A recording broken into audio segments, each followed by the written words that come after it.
आज की इस कड़ी में हम जानेंगे कि आप किसी बात को कैसे याद रखें। अगर दिमाग में कोई थॉट आ रहा है और बाद में अचानक ध्यान आता है कि क्या सोच रहा था मैं, वो निकल गया, तो वो कैसे याद रखें। क्रिकेटर हैं तो आपके क्रिकेट की सारी चीजें आपको याद रखी रहेंगी आपको।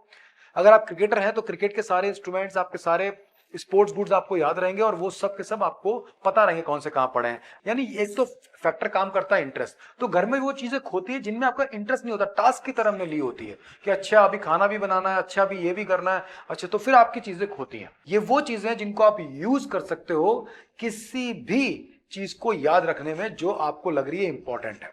अब फिर मॉर्निंग में आप उठे, आपने देखा चप्पल दूर है। चप्पल क्यों दूर है? मैंने फेंकी थी, पर ये चप्पल पहन किसने रखी थी? याद आ जाएगा आपको और तुरंत आपका थॉट रिट्राइव हो जाएगा, यानी तुरंत आपको सब कुछ याद आ जाएगा।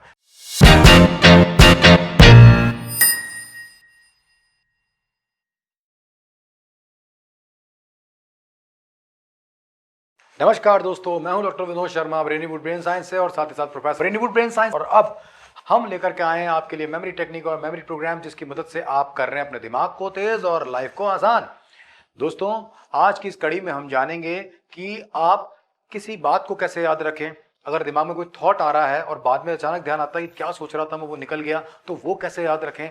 या फिर आप कैसे याद रखें कि थोड़े दिन बाद कोई इवेंट है वो आपको याद रखना है, किसी पर्टिकुलर बिल की कोई डेट है वो आपको याद रखनी है, या वो टाइम याद रखना है, या कब आपको क्या करना है, कितने पूरे साल का कैलेंडर में कुछ इंपॉर्टेंट जगह, कोई इंपॉर्टेंट टाइम आपको याद रखने हैं, तो आप कैसे करेंगे उसके लिए।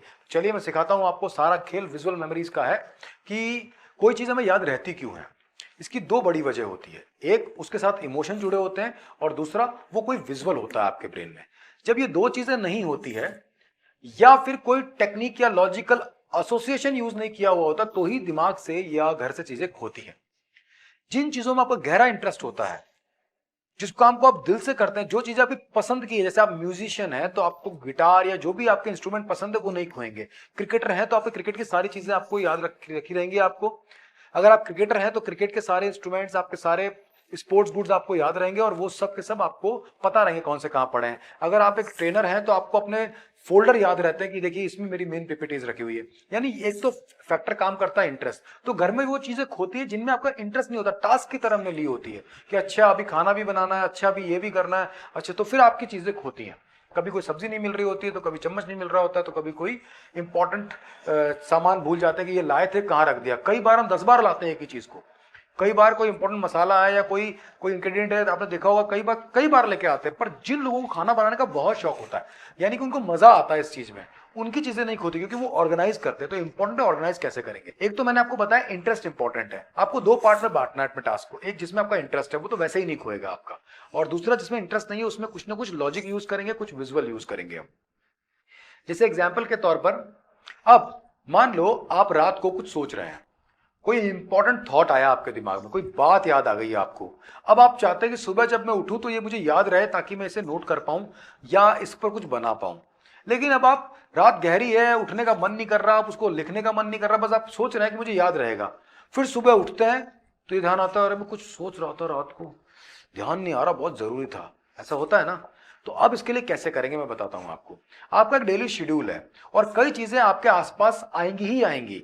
जैसे कि आप जब सुबह उठेंगे तो आप स्लीपर पहनेंगे, उठेंगे तो लाइट जलाएंगे, बाथरूम की तरफ जाएंगे, या जब आप गाड़ी की तरफ जाएंगे तो उसकी चाबियां जरूर उठाएंगे, गाड़ी में जरूर बैठेंगे। यानी कि कुछ ना कुछ ऐसा काम है आपका, ब्रेकफास्ट की टेबल पर जरूर बैठेंगे। रोज का एक रूटीन है जिसमें कुछ चीजें आपके सामने आएंगी ही आएंगी, डेली आएंगी। ये वो चीजें हैं जिनको आप यूज कर सकते हो किसी भी चीज को याद रखने में जो आपको लग रही है इंपॉर्टेंट है। जैसे मान लीजिए आप रात को सोच रहे हैं, आप अच्छे थिंकर हैं, आपको आइडियाज आते हैं, बिजनेस आइडियाज आते हैं, कुछ बहुत सारे आइडियाज आ गए आपको। कोई जरूरी आइडिया आपके दिमाग में आ गया कि मान लीजिए आपका आइडिया है किसी किताब लिखने के बारे में, कि ये मैं कल एक काम करूंगा, कल से मैं बुक लिखूंगा।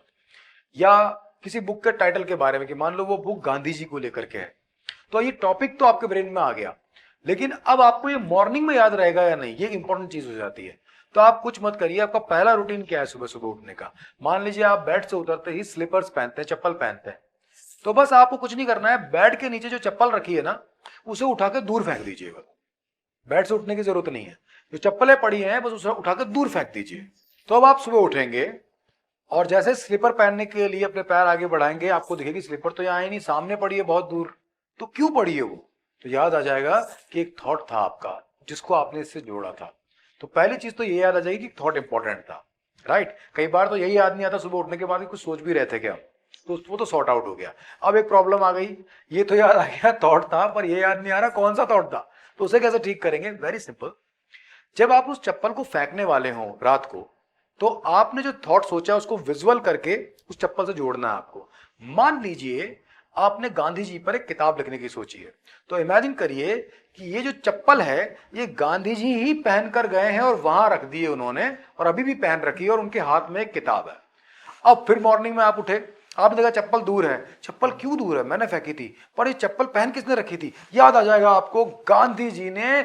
और तुरंत आपका थॉट रिट्राइव हो जाएगा, यानी तुरंत आपको सब कुछ याद आ जाएगा। गांधी जी पे किताब लिखनी है और आपका उस दिन का वो काम हो जाएगा। क्लियर रहा? चलिए एक टेक्निक और सिखाता हूं मैं आपको कि आप अगर कोई आने वाले दिनों की कोई बात याद रखना चाहते हैं तो उसे कैसे रखेंगे। जैसे किसी का बर्थडे आ रहा है, कोई इवेंट में आपको जाना है, कोई पर्टिकुलर टाइम पर आपका कोई इंटरव्यू है जो 10 दिन बाद है, 15 दिन बाद है, या बिजली के बिल की लास्ट डेट आने वाली है, तो इनको कैसे याद रखेंगे? Very simple. पूरे महीने में कुछ ना कुछ आता रहता है, आपको आसपास का याद रखना है। जैसे मान लीजिए इस पर्टिकुलर मंथ में कोई त्योहार पड़ रहा हो, हर महीने कोई ना कोई त्योहार होता है, हर महीने की कोई ना कोई स्पेशलिटी होती है, राइट। तो उसके आसपास उसे जोड़ सकते हैं आप। मान लीजिए इस महीने आपका इंटरव्यू है, जिसका आपको कॉल लेटर तो 2 महीने पहले आया था, और इंटरव्यू आपका जो है वो फरवरी में है। अब फरवरी में कौन सा त्योहार आता है? जैसे कि एक आता है वैलेंटाइंस डे, तो आप इसे जोड़ सकते हैं कि आप इंटरव्यू देने जा रहे हैं और वैलेंटाइंस डे के दिन देने जा रहे हैं। आप इंटरव्यू में बकायदा गुलाब का फूल और चॉकलेट दे रहे हैं, राइट। और सामने वाला जो है वो बड़ा खुश हो रहा है और वो भी बोल रहा है आपको हैप्पी वैलेंटाइंस डे, राइट। अब सामने वाला है, सामने वाली है, वो तो आपकी इमेजिनेशन पर डिपेंड करता है, लेकिन आपको ये बात याद रहेगी कि फरवरी में मेरा इंटरव्यू है, बस। तो ये जो फरवरी जब आएगा और वैलेंटाइंस डे की जब जब बातचीत होगी, आपको अपना इंटरव्यू ध्यान आएगा, तो वो कॉल लेटर, वो डेट, वो सब आप ध्यान से संभालते रहेंगे। इसी तरह से मान लीजिए आपको किसी की शादी है 4 महीने बाद, आपको याद रखना है, तो आप कैसे याद रखेंगे? एक तो वही तरीका मैंने बताया, उस पर्टिकुलर मंथ में कोई इवेंट हो सकता है, या कोई मूवी आने वाली हो जिसके टीजर्स, एडवर्टाइजमेंट्स और बहुत सारे ट्रेलर वगैरह आते ही रहते हैं। मान लीजिए SS राजा मौली की मूवी आने वाली है मार्च में, RRR, और मार्च में ही आपके किसी फ्रेंड की मैरिज है या कोई फंक्शन है, तो आप क्या करेंगे? बिल्कुल उस फ्रेंड को इमेजिन करिए कि उसके साथ ही आप वो मूवी देखने जा रहे हैं, राजा मौली की RRR। तो आप जितनी बार वो मूवी का एड आएगा, उसका ट्रेलर आएगा, आपको वो बार बार इवेंट भी याद आएगा। इस तरह से आप पूरे साल के इंपॉर्टेंट डेट्स और कैलेंडर को मैनेज कर सकते हैं, है ना मजेदार मेथड। इसी तरह की कुछ और बातें आपको आगे बताता रहूंगा, तब तक के लिए जुड़े रहिए। Thank you so much, all the best, be happy always. Brainywood, India's best innovative learning platform. Download the app now.